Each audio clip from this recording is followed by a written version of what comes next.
Halo semuanya, perkenalkan, saya Abdiono Setiadi Chandra dengan NIM 0201 523 0004. Pada kesempatan kali ini, saya akan mempresentasikan terkait penelitian dengan judul Pengungkapan Enterprise Risk Management pada bank konvensional di Bursa Efek Indonesia. Topik ini membahas terkait sektor perbankan yang merupakan salah satu sektor dengan tingkat risiko yang tinggi.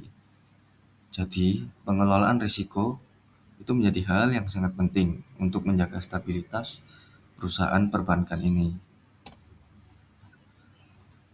Latar belakang dari penelitian ini yaitu yang pertama dari kondisi bisnis yang saat ini semakin kompleks dan dinamis.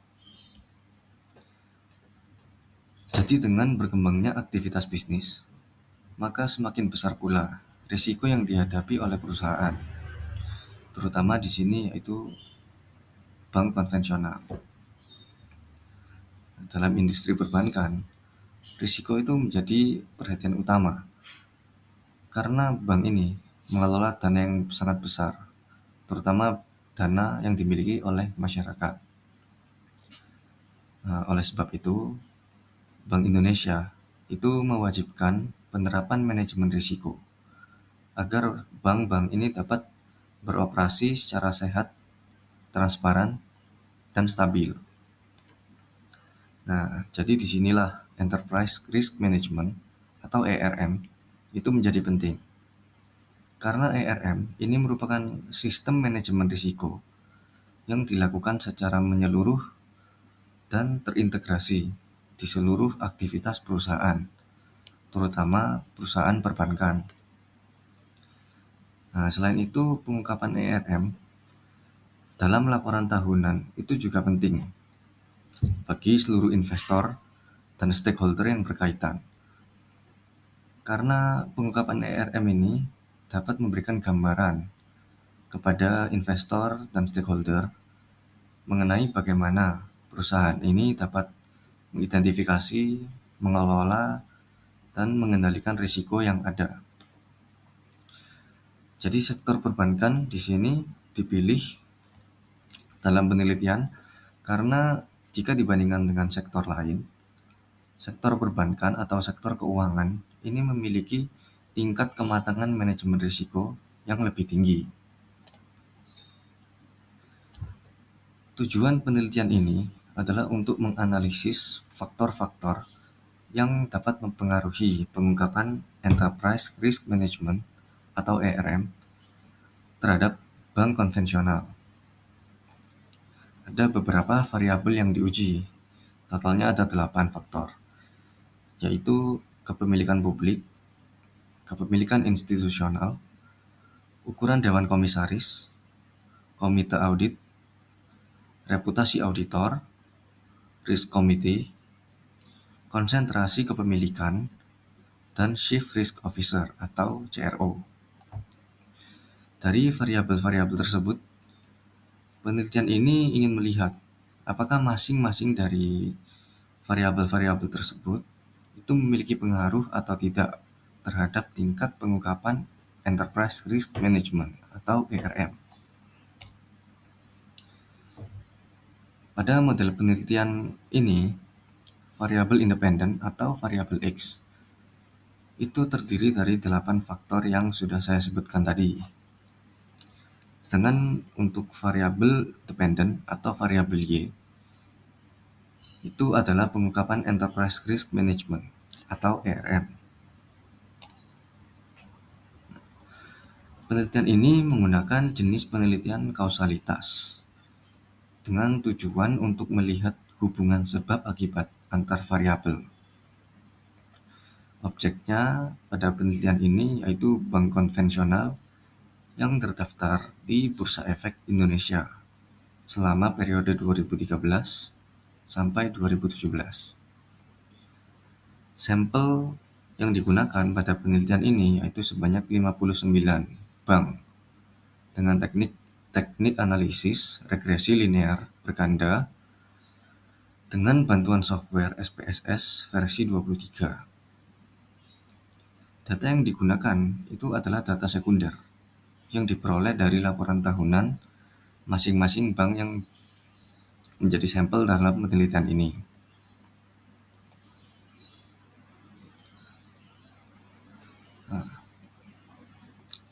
Terkait hasil dari penelitian, ditemukan bahwa terdapat beberapa variabel yang terbukti berpengaruh terhadap pengungkapan enterprise risk management. Yang pertama ada ukuran dewan komisaris. Variabel ini menunjukkan bahwa semakin besar jumlah anggota, itu pengawasan terhadap manajemen akan semakin kuat. Nah, dengan adanya pengawasan yang lebih optimal, perusahaan cenderung lebih transparan dalam mengungkapkan risiko-risiko yang dihadapi. Yang kedua ada komite audit. Komite audit ini memiliki fungsi penting dalam memastikan laporan keuangan dan sistem pengendalian internal agar bisa berjalan dengan baik.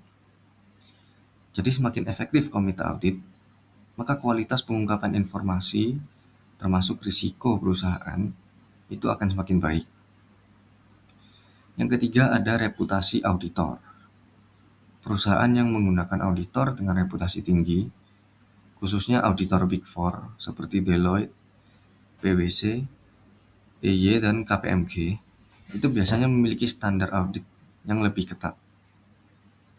Jadi hal ini dapat mendorong perusahaan untuk lebih terbuka dan menjadi lebih detail dalam mengungkapkan risikonya. Yang keempat, ada Risk Committee. Risk Committee ini merupakan komite khusus yang fokus pada pengendalian risiko. Jadi keberadaan komite ini itu membuat proses identifikasi, evaluasi, dan mitigasi risiko itu menjadi lebih terstruktur, sehingga pengungkapan ERM juga menjadi lebih baik. Nah, di sisi sebelah kanan ada beberapa variabel yang ternyata tidak berpengaruh terhadap pengungkapan ERM. Yang pertama ada kepemilikan publik.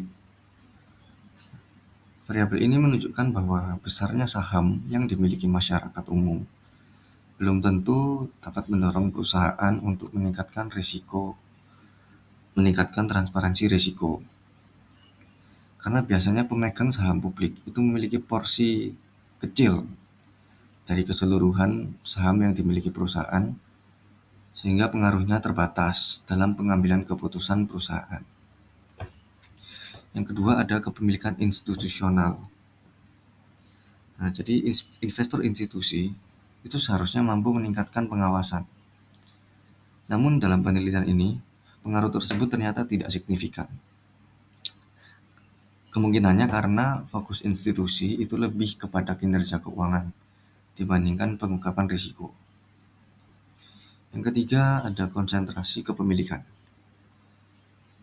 Jadi meskipun saham terkonsentrasi kepada pihak tertentu, hal itu tidak selalu membuat pengungkapan ERM itu lebih baik.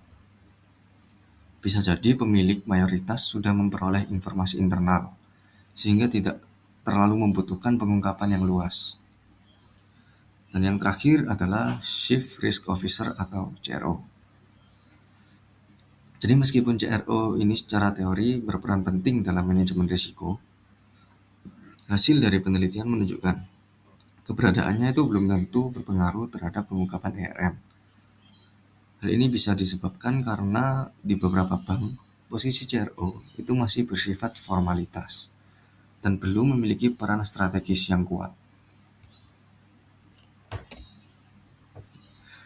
Dari hasil-hasil tersebut dapat dilihat bahwa faktor yang berkaitan dengan tata kelola perusahaan itu lebih dominan dalam mempengaruhi pengungkapan ERM dibandingkan faktor struktur kepemilikan. Hal ini menunjukkan bahwa kualitas pengawasan internal dan sistem governance itu memiliki peran yang lebih besar dalam meningkatkan transparansi risiko dibandingkan siapa pemilik saham perusahaan.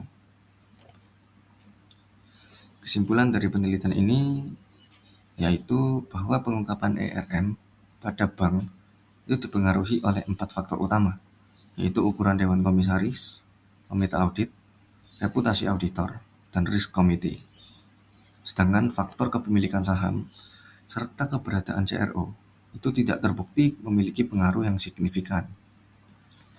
Nah, maka dari itu, bank itu disarankan untuk terus memperkuat tata kelola perusahaan agar kualitas pengungkapan risiko dapat menjadi lebih baik dan mampu meningkatkan kepercayaan investor.